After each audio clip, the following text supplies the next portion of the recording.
Sorry, that was the intro. There you go.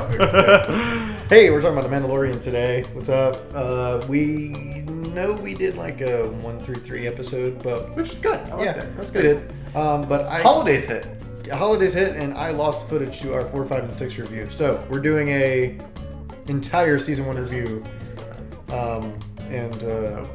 It's just gonna pop out on its own. It's gonna have its life, and I'll be happy with that. But yeah, we're doing an entire season 1 review here, and Joseph. I know first thoughts and I figured I don't know, might keep this a little short, but dude, quick initial impressions. Initial impressions was that's all I've ever wanted in Star Wars ever, honestly, besides the Kenobi show. But I think this really did a good job of setting the precedent as to what Star Wars fans really are going to want from Star Wars now. It's these TV shows, this series, first live action Star Wars television series that we've ever seen. And man, was it good. To me, it really did everything right and hyped me up for everything else that they're going to do on Disney Plus with Star Wars, but also killed any hype I have for any other Star Wars movie, as we stated in the episode 9 review. So, yeah, my initial thoughts was it was freaking awesome and I loved it. Awesome. Yeah, my initial thoughts, so it's freaking awesome and I loved it. No, it really... It struck new territory, giving us that Western vibe to Star Wars, which it has some ties to. It was very fistful of dollars, good, bad, and ugly ass. But man, the way what I loved was in the 4, 5, and 6 review that was lost. I was a little worried because we were getting a couple of the episodes were kind of filler-esque, which I don't mind. But given how short the season was, I was like, I hope we get straight back to story when 7 hits. And that 2-part finale, it was great. I was hooked so hard. And I think it really made the season as a whole tie together so well. Taika Waititi did a phenomenal job. Not only of giving us an emotional connection to an IG unit. IG-11. But also, he was the director, fun fact, of the last episode. He was the last episode's director. When you have Jon Favreau as executive producer, and he goes, Taika Waititi directed the last episode, you know you're getting something good. I'm a sucker for Taika's directorial style anyway. He's a genius. He really is. He's so good. Everybody seen Thor Ragnarok, but I love... He did some work, not much, but he did some work with I'm going to forget everything I was going to say. Flight of the Conchords. Yeah. Great show, but he did some work with a couple episodes there. He also did, it's a vampire movie, so What We Do in the Shadows. Yeah, What We Do in the Shadows. Great mockumentary. Oh, so good. So to see him really get to, and I haven't seen JoJo yet. I need to see that movie so bad. Yeah. But very Wes Anderson vibes coming off that movie. Right. But all that to say, he's really coming to his own, and now that he's hit the mainstream, he's really got a lot of strength, and he is somebody that works with Disney, that does Disney credit and gives them the opportunity to say, hey, we don't just turn out copies of everything. Yeah. Because he really creates unique work, and he killed the finale. Absolutely. In a great way, not a bad way. And Jon Favreau too, throughout this whole show, directing the first episode, being really the showrunner for this thing, as executive producer in his role, did a really good job of just, despite there being some filler episodes, overseeing the story arc of the season 1 with Baby Yoda or the child, and Mandalorian and their relationship, along with all of the people he meets along the way. And I don't think we need to really get too spoiler heavy with this or too in depth, because that's a lot of content to cover. Yes. But I just if anything, Mandalorian was a new hope, because Star Wars is something that you can do so much with. What are we going to do when episode 9 concludes? This is what we do. This is how we win. Oh my gosh. I'm sorry, I had to do that. Not by killing what we hate, but saving what we love. really, really quick side note. It's funny. I think I should have said this in the last thing. I think 9 made so much more sense of that line than 8 ever will. Funny thing. I could go on about that. The titles really need to be switched. Yeah, I can see that. Think about it. The Last Jedi. It's kind of true. Yeah. In a way. But anyway, back to Mandalorian. It's great, I loved it. Yes. No, I I think that the Western vibes to the show were much service. I loved I appreciated towards the end. Do we want to kind of get into spoilers? How are we feeling about that? Towards the end, spoilers we can. Okay, Yoda. But towards the end, spoilers we can. But yeah, like I just suffice to say, I liked how it lended itself to a season 2. Yes, absolutely. The way that they did that was very nice, and sure you could argue it was a little with a live action dark cheesy, saber. but yes, I've been waiting for like a vibro sword kind of like dark saber kind of thing for like a long time. That was kind of cool. That was very nice.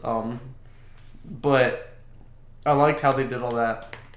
I could say when we get to spoilers, there's a very couple little things I could nitpick on the show, but overall the way they displayed the relationship between Mando and the child, the way they develop these side characters that have meaning and depth and actually feel like characters. My favorite character aside from Mando and the child was definitely Carl Weathers' character. Oh man, he did such a good job. Fantastic. I loved him. Hey Mando, yeah. That's iconic already. Like he's got it nailed. Forget Lando. We now have Mando. Lando and Mando. I want to go ahead and say, because we're so high on season 1, what are hopes you have for season 2? I want to say the first thing I have right off the bat, and I think you already know what I'm going to say. My hope is Boba Fett. Give me Boba Fett in season 2. I want to see the two of them interact so bad. It would be really cool to see that. My hopes for season 2 is resolution for the child, because I don't think it's going to be throughout the entire show, however many seasons this has, which I think the future says that we could see possibly 3 seasons out of this show at least. My hopes is that there's resolution for Baby Yoda, for the child, because I don't think it's going to be this kind of, oh, it's Mando and his sidekick, Baby Yoda. I don't think it's going to be... Even though, look, I love Baby Yoda, I love the child as much as everybody does. Okay? But I don't think it's going to be this whole thing throughout Season 2. I want to see some resolution for the child. And now they're on this journey at the end to find either the Jedi or somebody, some Force beings that can take care of this thing properly, instead of Mando having to jump from system to system. So that's the new, I guess, baseline plot piece to season 2. And so I think we will see resolution for the child and the official kind of resting of the Baby Yoda story arc in season 2. And that's my hopes, is that I just, honestly, more of what season 1 did, and keep that vibe, keep that Western vibe, because it fits Din Djarin, the name of the Mandalorian. And fun fact, Din Djarin and Pedro Pascal look very similar. Wow. Yeah. That's crazy. Now you know. Sorry. I didn't throw that in there. But just more of what we got in season 1, which was new planets, new faces, new challenges. And definitely I think some challenges are going to carry over with Moff Gideon into season 2. I want more is what I want, really. And I think they know where to go with this. I don't think they're going to slip on a banana peel and hire Rian Johnson to do an episode. Honestly, okay, can I be real? Yeah, be real. I don't think he would be bad for the show, for an episode. He would do well. I think he has. It would be Looper. He has some really strong strengths. He does. I legitimately enjoy a lot of his cinematography is amazing. As a filmmaker, he is excellent. And he just doesn't know how to play well with others. So I think that was more of a joke, what I was saying. But legitimately, I could see him doing an episode, especially given Favreau's strong sense of maintaining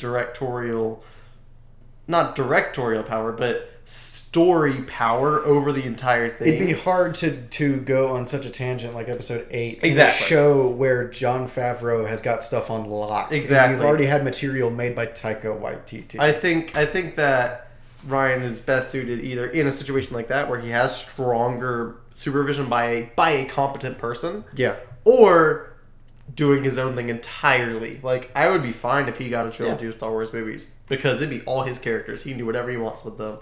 But all that to tie back into Mandalorian, I think that it's a fascinating concept to have different directors every episode. I'm not tied to that always being the case for Mandalorian, but I think it is a strong way to have little variety within the same overarching theme. If we get a second season, one of the other things I would like... We will. Yeah, well, yeah, not if, sorry. Yeah. When. Admit this is selfish. I want a 16-episode season. 8 was... And when I say 8 was too short, I would like either a 16-episode season where we have those filler episodes. When I say filler, that sounds bad. Where we have these episodes that aren't crucial to the overarching plot. Or I want an 8-episode season where every episode is directly tied to that plot. Yeah, and see, I feel like after season 2 concludes, I feel like we're going to feel that way. Mm-hmm. I feel like you're going to feel like you just watched an entire season of 16 episodes. Right. I liked the flow of 8 episodes. And they did so well with doing 8 episodes, and the fact that one of the shortest episodes was only 33 minutes. Yeah, so short. Right? Like, you got 33 to 48 minutes was the shortest to longest length of an episode of this show. And they only did 8 episodes. And they did phenomenal with it. So I feel like with the story arc going into what we think will be the resolution for Baby Yoda / the child, I think that after season 2, you'll feel more that way. Because I understand what you're saying. But I feel like the current storyline of finding that resolution for the child, it's not going to stretch over 16 episodes, and there's going to be almost too much filler. So I see I know exactly what you're saying. I'm just saying with longer seasons, you've got 8 episodes, season break, 8 episodes, right. And it's going to, I think what they're going to do, they're going to really run into each other. I don't think we're going to see this long lapse in time, like all of a sudden Baby Yoda is 70 and it's 20 years later he's a little bit bigger but still a kid, right? I think it's going to be very continuous, if that's even a word. Continuous, yeah. Continuity and continuous came out at the same time. Continuous. It's kind of a cool word. There you go. Cool word. But there's going to be good continuity between these episodes and the next episodes, and it's almost going to feel like one big season because it's going to really, I think, go from the start of the child's storyline to the resolution of that storyline, because really the show, instead of revolving around Mando, a lot of times it doesn't revolve around the child, what is to become of the child, but then what is Mando going to do about it? And so I think you'll feel that way when season 2 concludes. I think the other things that I want, like looking at the future, that I think would be so cool, that I want because of what we got in season 1 being so good. If I was going to start making predictions, which I guess could lead to spoilers in the current, but to predict into season 2, I think they eventually find some sort of Jedi, whether it's, his own kind, or we get to see a familiar face, or it's completely somebody new. And I think the conclusion is that they aren't the child's family. I think we see that the child doesn't belong to them, even though they know the Force or whatever. I think that we see that the child is Mando's kid, that they truly are. And I think that we could see, it could go to one of two ways. Either that, or it's such a defining moment to lose the child or something where that changes things. And I would love to see how that continues. Again, I think that there's a lot to explore. I think that's what I want from it, is to explore more of this. We have so much more lore that has been given to us of things that the old canon actually, they drew a lot from old canon of like the Jedi and the Mandalorians having some beef and having a war and that kind of thing. I think there's some interesting conflict and dynamic to bring up there of these two don't get along by nature. And I think you could explore that. I think you could there's so much to explore with the now introduced Moff Gideon, who was well acted. I like to see where he goes. He seems like a much stronger villain, where Werner Herzog was a very good bad guy and a very evil, like, very just, you can't even do his. One of my favorite parts of the entire show was when he was contacting Moff Gideon. It's when they were captured at the end of 7. Yes. And he just, or it's either, I think it's end of 7. End of 7. And he was like, do you have the child? He was like, yes, we have the child. And he's like, have you seen it? He's like, it is sleeping. We cannot wake it. We do not want to disturb it. It is having nap time. And like, it's almost getting Schwarzenegger. Sorry, right. But like, he's just like, at the beginning of the show, he's so like, get this to me or you're dead. Very menacing. Right. And at the end of the show, he's like, don't wake the child. It is sleeping. And I just thought that was so funny when he was literally just like, right now it is sleeping. If we could wait. And I was just like, what? You did well, and I think that shows. Yeah. I think that shows. It turns on a dime where he's acts all commanding and domineering. Not domineering per se, but he acts like in charge to the people he's talking to. But we see like immediately this shift to I am under you, and I'm acting like I'm under you. Yeah, I am being submissive. I am being softer. All that as you are clearly somebody superior to me. I just love it. Then it's immediately. Yeah, he's like dead. Like. Spoilers, obviously, but he's dead. We already said we were going to have that. Yeah, so I just love that he's sleeping. And so I think we see where he was much more of a conniving sort of person. Gideon is he is the true like villain to Mandalorian, where he's a Bond villain. He will be the person that Mando has to fight at some point, and it's like the fight you want to see. He's a Bond villain. He really is. I can see that. He is very much sorry about that, guys. He is very much a Bondish villain, almost like a Blofeld or a Silva like Inspector. Very much, I feel like very similar to Silva not from Spectre, from Silva's from Skyfall. Mm-hmm. Blofeld is from Spectre, but very much like he's menacing. Like the way he talks, very calm. He's very calm. But you see that underneath, like he's ready to kill you at the drop of a hat. Obviously, what happens to Werner Herzog's character. But and as the scout troopers pointed out, like, so we get clearance yet? Well, the last guy that interrupted him died, so it'll be a while. Exactly. Yes, exactly. That is a Bond villain. Okay, I'm excited. I love his character, and he's guy's a really good actor. He was in something else, but I can't remember what it was. He was in something else, guys. I've seen something recently with him in it. And he's a great actor. But no, I'm excited for all that. If we're going to give a little bit of balance, the only kind of nitpicks I have at the show, where there was a couple, again, some of the kind of fillery episodes, they didn't feel as strong. Like 6 was probably my weakest point. 5 and 6 were kind of like they had weak points to them. The 6's characters felt super flat to me. But the only other thing was, oh goodness, you know what? I lost it. You go ahead and say what you I was just gonna say I actually rewatched 6. Okay.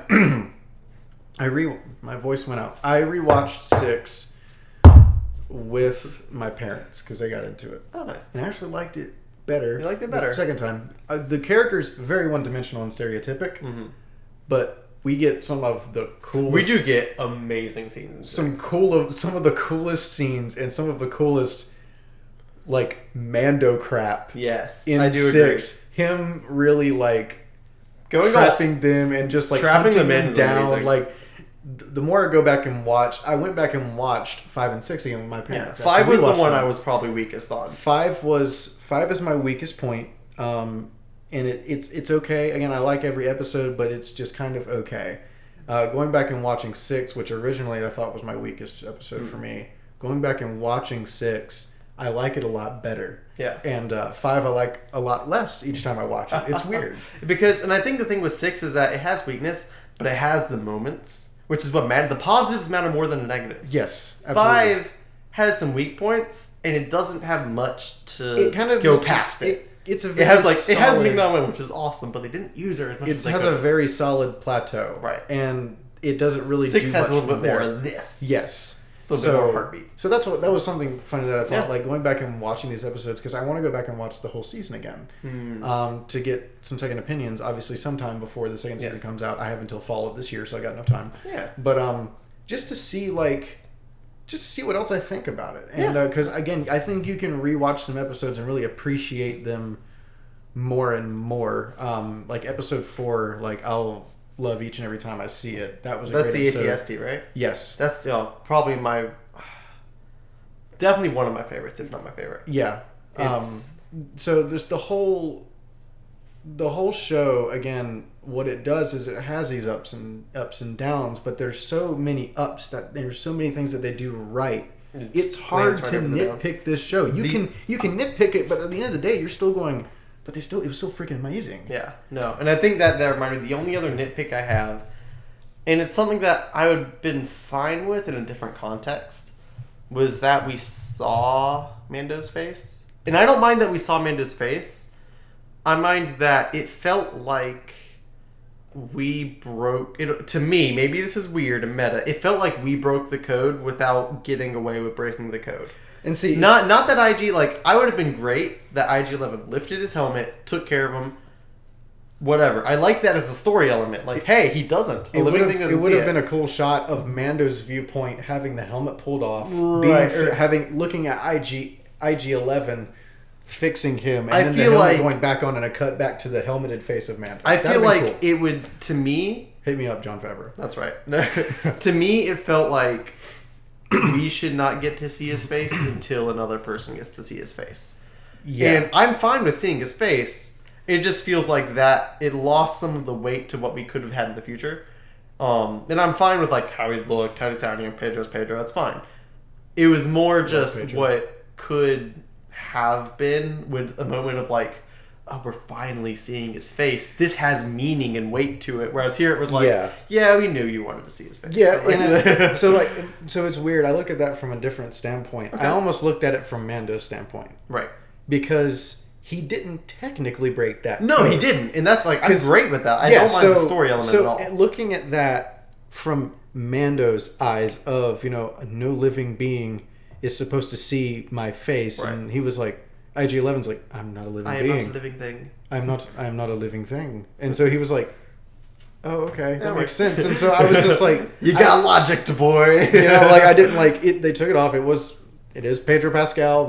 It's not just him voicing and some other stuntman doing it. It is Pedro Pascal because he's freaking awesome. And again, like, I didn't have a problem with that. At first I was like, no, we're not supposed to. Well, you know what? I just thinking about it other ways. I was like, from Mando's standpoint, which is how I chose to look at it. That's how I felt about it. My only problem was that it felt like, which again, this sounds weird. It felt like me, the viewer, was making him break his code. Because you know what I mean? Like that's super meta, and obviously we're not part of the show, but like, no living thing is to see his face, but you kind of. We all know that we all get to see his face, and so it kind of breaks that without breaking that. Yeah. But, again, I liked the plot itself of him being able to lift it up. Like, I was fine with that entirely. And looking at it from that standpoint, it makes that moment a little bit easier. Right. So, and but I love overall, though, that was just to kind of mix it up a little bit. I love everything that the show's going for in general. I like where it's going. And I can't wait to see more of it in the future. Absolutely. Any final things you want to say about it? Not any final nitpicks or likes or anything other than that, as you said, super excited about not only season 2 of this, but what they're going to do with other TV shows, because I believe some similar people will be involved. Yes. I hope. But definitely that's awesome. Yeah, it's still there throughout the entire episode. But definitely something to look forward to is our season 2 shows like Kenobi and Cassian Andor, K2SO. Like, there's a lot of good stuff going here, and if Mandalorian did anything other than like wow a fan base and even get people who are not really into that stuff Star Wars, like it. and the thing is that amazes me about Mando, Star Wars is infamous for nobody will ever agree. The entire fan base will never agree on something. They just agreed on something. They all agreed on something. We all love Mandalorian. Yes, that is a win right there. I have not heard anybody. There might be some people who are so about it, right? But you cannot deny that they did such a freaking good job with it, and I'm ready for more. I'm ready for more, and I think that's all we have to say about it. And we got a couple more episodes that we're going to be releasing. Got some gameplays coming. Yeah, we got some of that. We got some stuff. So we have a lot of ideas for the future. Absolutely, and all that. It's going to be a good 2020 for Jekyll's J. It'll be a wonderful 2020. Looking forward to it with you, sir. Absolutely. This will be the way. That's not the line, but I wanted to say it differently. This is going to be the way. This is going to be the way. Cool. This is the future. We have spoken. We spit that out. That's the end. That's it. Bye.